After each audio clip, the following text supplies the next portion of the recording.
Okay, fam, so this question has always been a mystery to me. Why rappers are scared of J Prince, okay? This is the one and only Mob Ties boss, the Don himself, alright? Like, comment, and subscribe to this video by Hip Hop Daily. It's your boy dwayzeonblaze. Let's go. J Prince has been running the rap game in Houston for the last 40 years. He started Rap-A-Lot Records and made Drake famous. Lately, he's been in the headlines for beefing with Offset over Takeoff's tragic death in Houston, and there's a good reason why people are worried about Offset's safety right now. J Prince has a wild reputation in the game, and today, we're breaking down the crazy stories that make J Prince one of the scariest dudes in the industry. I mean, come on, bro, this guy's too ballin'. Let's get right into This guy's a mayor. Jay has been active in the rap game for almost 40 years, but he's been hustling for even longer than that. He grew up in an area of Houston called the Bloody Nickel Apartments, surrounded by drugs, crime, and poverty, and he knew at an early age he didn't want to live that kind of life. He started mowing lawns for money at just 7 years old, then moved up to selling weed and working as a welder. But instead of putting both feet in the trenches, Jay tried to make legit money and got a job as a bank teller. Staying out of the streets was also important to Jay because he wanted to keep his younger brother on a better path too. Jay's brother, Sir Rap-A-Lot, would link up with his homies Raheem and Jukebox at his grandma's crib and rap on the front porch. Jay didn't want him falling into the streets like everyone else around him, so when he lost the bank teller job, he had to find another way to bring money in. Jay bought an abandoned building in West Houston and turned it into a used car dealership. But selling rundown whips wasn't enough, and not before long, he was selling exotic cars to athletes. Then in '86, Sir Rap-A-Lot started recording tracks in the same building. The next year, Jay linked up with a computer science major named Cliff Blodgett and officially started Rap-A-Lot Records. Back then, Southern hip-hop didn't have any space in the industry, but all that changed when J Prince hopped into the game. He put together a crew called the Ghetto Boys, which eventually became one of the most influential rap crews ever. At first, it was Jay's brothers Sir Rap-A-Lot, Bushwick Bill, and Willie D. Then, after Jay discovered Scarface in a parking lot, he took his own brother out of the group and replaced him with Scarface. It was a cold move that made financial sense, and it proves that even back then, J Prince knew how to see the bigger picture. It didn't take long for Rap-A-Lot and its artists to start having a major impact on the industry. Oh yeah, Rap-A-Lot. I don't know why I'm forgetting about Rap-A-Lot, bro. J Prince was definitely the head of Rap-A-Lot. Jay helped create an entire new wave in the rap game, but at the same time, the feds were on his back. Back in '88, the DEA started a 12-year-long investigation into Prince and his Rap-A-Lot label. They thought J Prince was using the label as a front for drug trafficking, just like the Black Mafia family. The investigation went on for years, but according to rumors, Jay was able to shut the whole thing down by himself.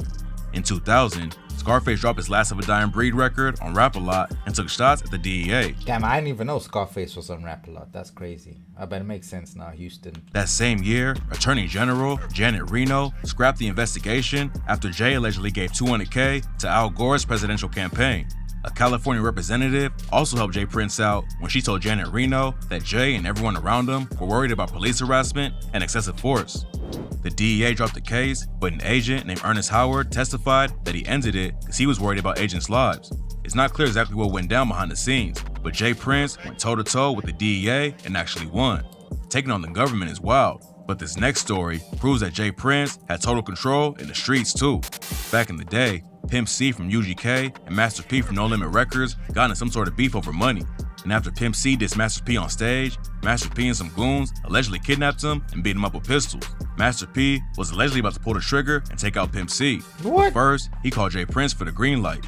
They both had ties to Jay, and he allegedly told Master P to let him go, and the whole situation ended there. Master P is another massive figure in the rap game, so him calling Jay before doing anything shows how powerful he is. Yo, the streets was wilding back in the days, bro. No real evidence to back the story up, but Pimp C allegedly confirmed it on the track I Know You Strapped when he rapped, "You weak, so you call Houston for the hit, but they didn't know that we got gangsta all over this so now you gotta deal with the king, cause you done crossed me 3 times, we just can't let that go." J Prince usually lets other people do the talking, but occasionally he'll come out and check someone if he thinks they deserve it. Back in 2018, Jay's son, J Prince Jr., was having a birthday party in Houston when 6ix9ine tried to pull up. But before he could make it in the party, Jay's youngest son, Baby J, kicked him out and let him know he wasn't welcome. Rumors say 6ix9ine wouldn't check in with J Prince, and that's why he was kicked out. While he was testifying against his old crew, 6ix9ine told the court that wasn't his only run-in with the Rap-A-Lot crew. According to him, he was banned from performing at South by Southwest by then. And after that, he allegedly robbed Rap-A-Lot affiliates, Scumlord Dizzy, and Junior Boy. 6ix9ine dragging his label and friends into court was finally enough to make J Prince speak on the situation. So he hopped on IG and wrote, "I'm hearing lies he's telling under oath about robbing me or representatives of Rap-A-Lot.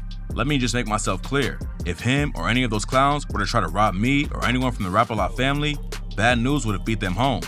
Handling outside artists like 6ix9ine is one thing, but according to some Rap-A-Lot affiliates, Jay Prince is just as brutal when it comes to rappers on his own label. A Rap-A-Lot affiliate named Yuckmouth told DJ Vlad, artists was getting f***ed up. I ain't gonna name what artists. They was getting f***ed up. Okay. Like physically, like if you go against the grain, man, it's gonna be some shit. It's not clear what really went on behind closed doors at Rap-A-Lot, but Jay Prince takes care of his artists too. Back when Almighty Jay was brutally attacked and had his chain snatched, Jay Prince hopped on social media and called for backup. A dude named Zay No. 5 was spotted with a chain in the music video, but after Jay got involved, he hopped on social media immediately to let everyone know he wasn't behind the chain snatching. Zay ended up getting booked on an attempted murder charge, but even he was afraid of getting on Jay Prince's bad side. It didn't take long for Jay to get the chain back, and he proved again that he can reach out and handle situations anywhere. Yo, Jay Prince is just a menace to society. And it's like, he'll say calmly, you know what, guys, please bring the chain back. And then you don't bring the chain back. And then 2 days later, there's an apology video with the guys like, oh, we're so sorry, bruv. We didn't mean no disrespect. We were just playing. What type of pull does this man have? Rap-A-Lot Records isn't putting out classic albums like back in the day, but Jay Prince is still responsible for starting the career of one of the biggest artists in the world. And when Diddy threw a punch at him over a song, Jay stepped in and actually sent a diss track. A lot of people think Birdman and Lil Wayne are responsible for turning Drake into a superstar, but it was actually Jay Prince and his son Jazz. Jazz discovered Drake on MySpace and wanted his dad to sign him, but Jay wasn't convinced at first. Jazz finally convinced Jay to get on the phone with his homies in Canada to check out if the buzz on Drake's name was real, and after that, they brought him to Houston and connected him with Lil Wayne. A few years later, Diddy allegedly threw hands with Drake over the track 0 to 100 / The Catch Up. According to TMZ sources, Boy Wonder gave the track to Diddy and Drake to lay verses down on it. But after 8 months, Diddy still hadn't recorded a verse, so Drake just dropped the song by himself. The track became one of Drake's biggest early hits, and Diddy... Drake already had the Maybach drop top way back then. If you think about it, that's the Maybach drop top in the Sometimes We Cry, Laugh Now, Smile Later, whatever the hell it's called. Allegedly walked up to him in a nightclub and said, "You'll never disrespect me again," and threw a punch. Diddy's a legend in the game who allegedly has strong street ties too. But after he attacked someone in Jay's circle, Jay dropped a recorded warning called Courtesy Call and said, "Why did he walk in through the streets of New York like that? Let me put these bully on notice by letting them know that Drake is family. Puffy feeling like he can put his hands on my family opens the doors for his family to be touched. You reap what you sow." Putting out a warning like that was a crazy move. Rappers send wild shots on diss tracks all the time, but for a hip-hop godfather to publicly threaten a legend like Diddy was crazy. Luckily, the situation cooled off and Diddy squashed the beef with Drake, but Jay Prince reminded everyone why he shouldn't mess with the people in his circle. The newest dude Jay's going after is Offset. Takeoff was tragically killed while he was chilling with Jay Prince Jr. and a bunch of other Rap-A-Lot affiliates in Houston. There's still a lot of confusion about what really went down that night, but Jay Prince Jr., and Mike Prince went on the $1 Million Worth the Game podcast to speak on the situation. Bros had caps with mob ties printed on them. That's funny. That is comical. A video came out showing Jay Prince Jr. allegedly walking past Takeoff's body right after the shooting. But during the podcast, they explained the situation and claimed he was going to wash the blood off his hands. Then at the end of the interview, Jay called out Offset and said, "You wasn't really right there with Takeoff when he was alive." You know what I mean? So for you to be taking these positions that you taking, you know what I mean? And I got people everywhere, so I hear all kinds of things. I'm gonna just say this to you. Don't never put me in no position where, you know, I have to defend myself. You know what I mean? That wouldn't be healthy for you. The whole Prince family got a lot of backlash for the interview. It would not be healthy for you. Sparked a back and forth between Jay Prince and Offset too.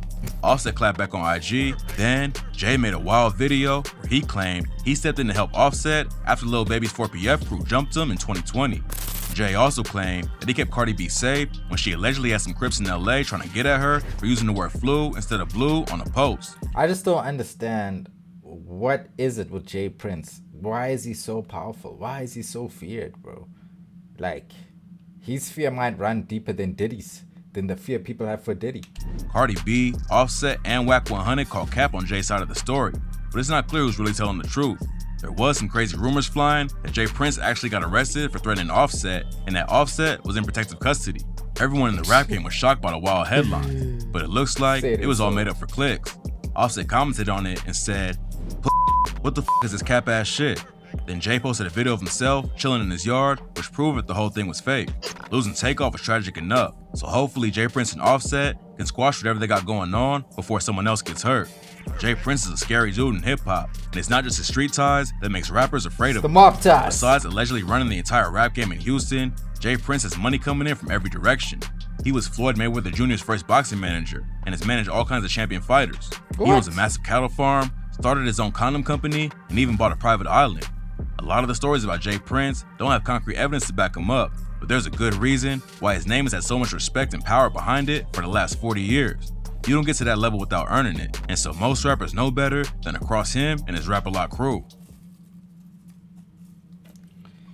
Yeah, Jay Prince, definitely one of the most feared goons. Well, is he a goon? I don't know. He seems like a businessman, okay?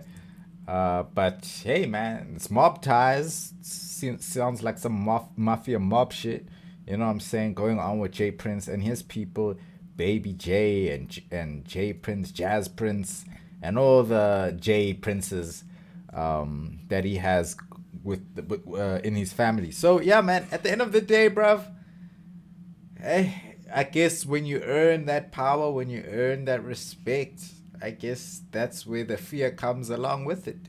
You know, because you have that muscle to move in the streets, and your name is feared and it's revered in the streets. So Jay Prince, ultimate villain, final boss, Houston final boss, right there. You know what I'm saying?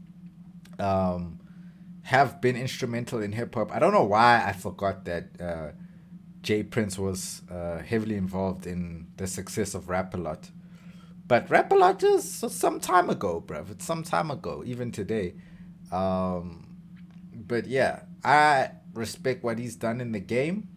But I still don't know how he got that rich. Like, I get it, the label money is good, but damn, bro's really balling out here. But I guess good investments. He was smart with his money. He wasn't like the younger generation, I guess, just blow it all on everything. I mean, he's still whipping around the old schools. You know what I'm saying? He's not in the Raris and everything. He old school pimp. A Texas pimp. You know what I mean? But yeah, you guys let me know what you think of Jay Prince down below. Jay Prince, man. And it's your boy Prince Dwayze.